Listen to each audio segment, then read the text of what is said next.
दुर्गा सप्तशती दूसरा अध्याय हिंदी अनुवाद।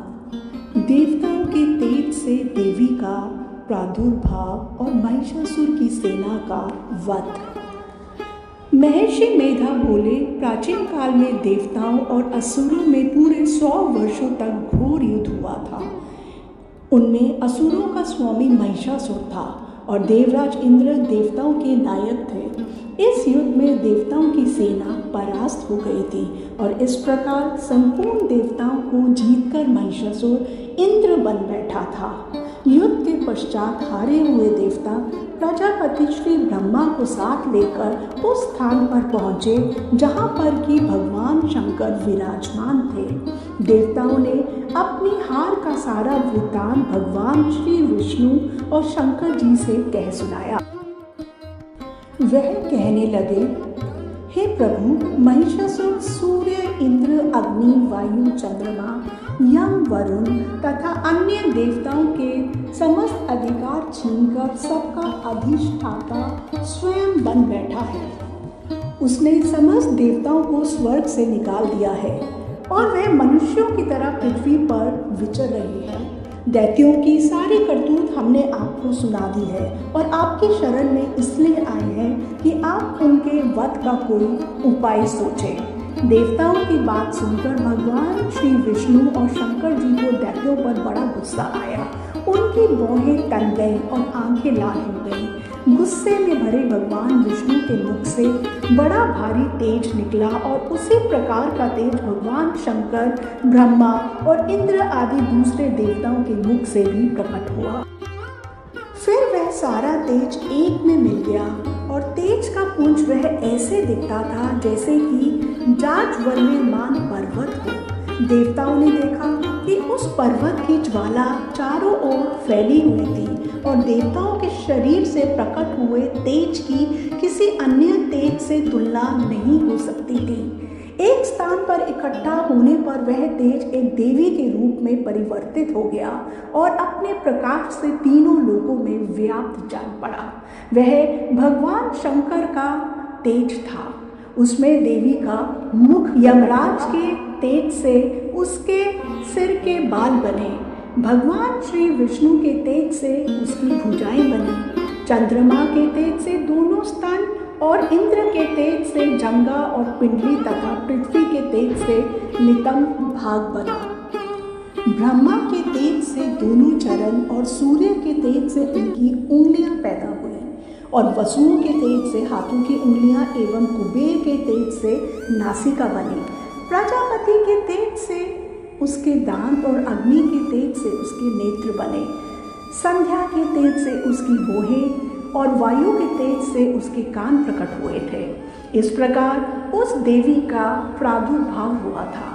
महिषासुर से पराजित देवता उस देवी को देखकर अत्यंत प्रसन्न हुए। भगवान शंकर ने अपने त्रिशूल में से एक त्रिशूल निकालकर उस देवी को दिया और भगवान विष्णु ने अपने चक्र में से एक चक्र निकालकर उस देवी को दिया। वरुण ने अपने चक्र में से एक चक्र निकालकर देवी को दिया। वरुण ने देवी को शंख भेंट किया। अग्नि ने इसे शक्ति दी। वायु ने उसे धनुष और बाण दिए। सहस्त्र नेत्रों वाले श्री देवराज इंद्र ने उसे अपने वज्र से उत्पन्न करके वज्र दिया और ऐरावत हाथी का एक घंटा उतारकर देवी को भेंट किया। यमराज ने उसे कालदंड में ले एक दंड दिया। वरुण ने उसे पाश दिया। प्रजापति ने स्फटिक की माला दी और ब्रह्मा जी ने उसे कमंडलू दिया। सूर्य ने देवी के समस्त रोमों में अपनी किरणों का तेज भर दिया। काल ने उसे चमकती हुई ढाल और तलवार दी तथा उज्ज्वल हार और दिव्य वस्त्र उसे भेंट किए और इनके साथ ही उसने दिव्य चूड़ामणि दी, 2 कुंडल, कंकन, उज्ज्वल अर्धचंद्र, बाहों के लिए बाजूबंद, चरणों के लिए मुकुर, गले के लिए सुंदर हंसली और उंगलियों के लिए रत्नों की बनी हुई अंगूठियां उसे दी। विश्वकर्मा ने उनको फरसा दिया और उसके साथ ही अंगूठियां उसे दी और कई साथ में ही कई प्रकार के अस्त्र और अभेद कवच दिए।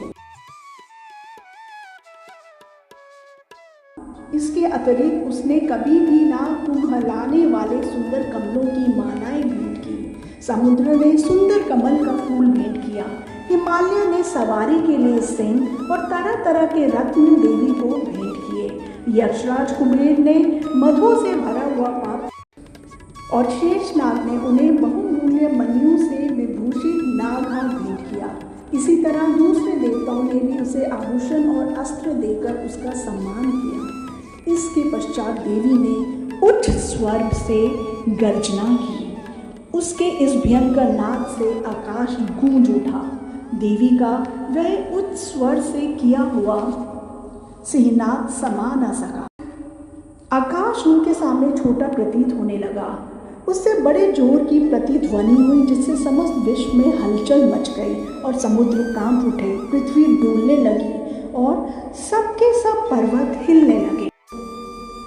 देवताओं ने उस समय प्रसन्न हो सिंह वाहिनी जगतमयी देवी से कहा, देवी तुम्हारी जय हो। इसके साथ महर्षियों ने भक्ति भाव से विनम्र होकर उनकी स्तुति की। संपूर्ण त्रिलोकी को शोक मगन देखकर दैत्यगण अपनी सेनाओं को साथ लेकर हथियार आदि सजाकर उठ खड़े हुए और महिषासुर के क्रोध की कोई सीमा नहीं थी।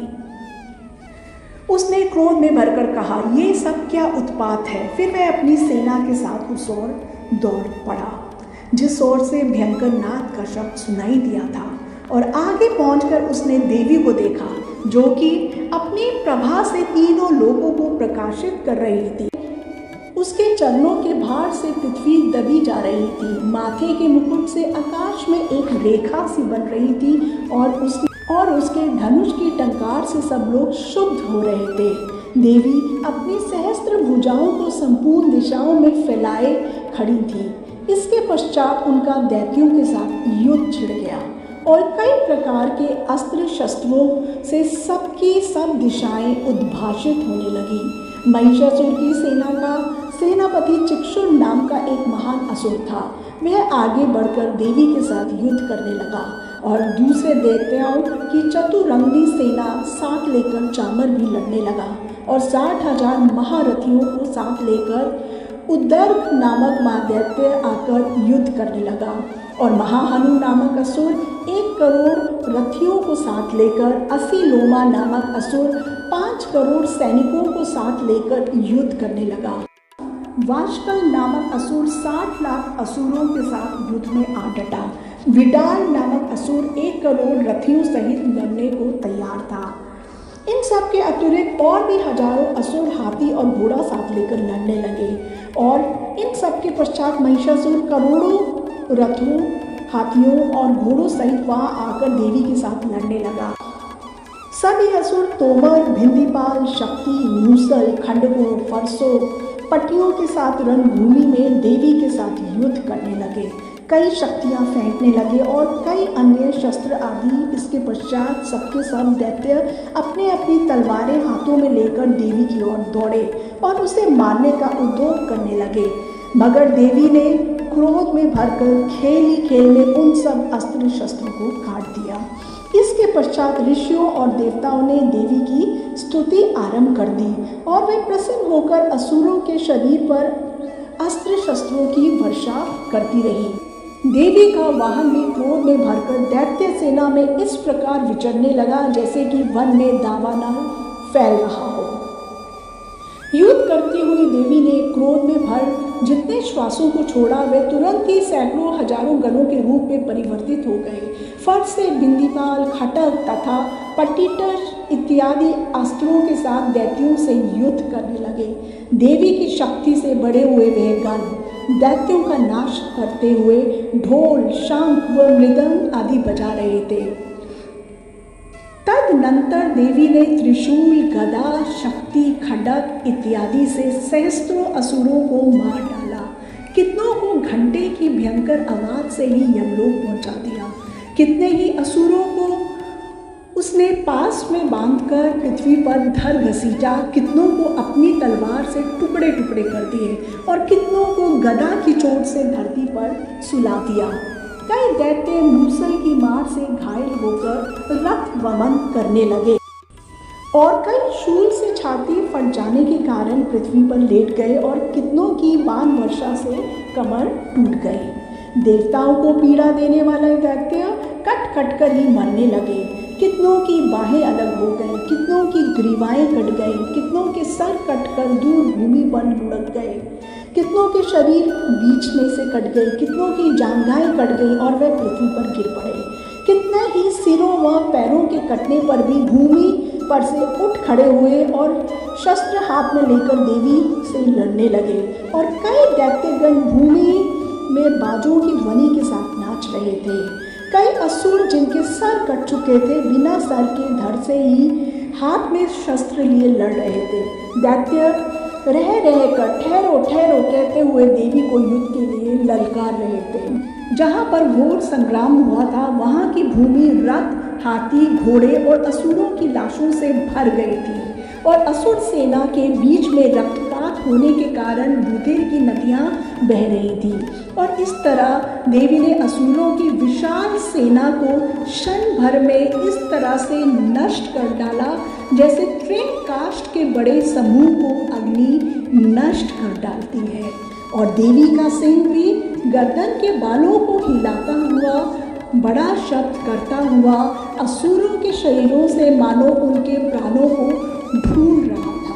वहाँ देवी के गणों ने जब दैत्यों के साथ युद्ध किया तो देवताओं ने प्रसन्न होकर आकाश से उन पर पुष्प वर्षा की। इस प्रकार श्री मार्कंडेय पुराण में सार्वजनिक मनवंतर की कथा के अंतर्गत देवी महात्म्य में महिषासुर की सेना का वध नामक दूसरा अध्याय पूर्ण हुआ। जय मां जगदम्बा।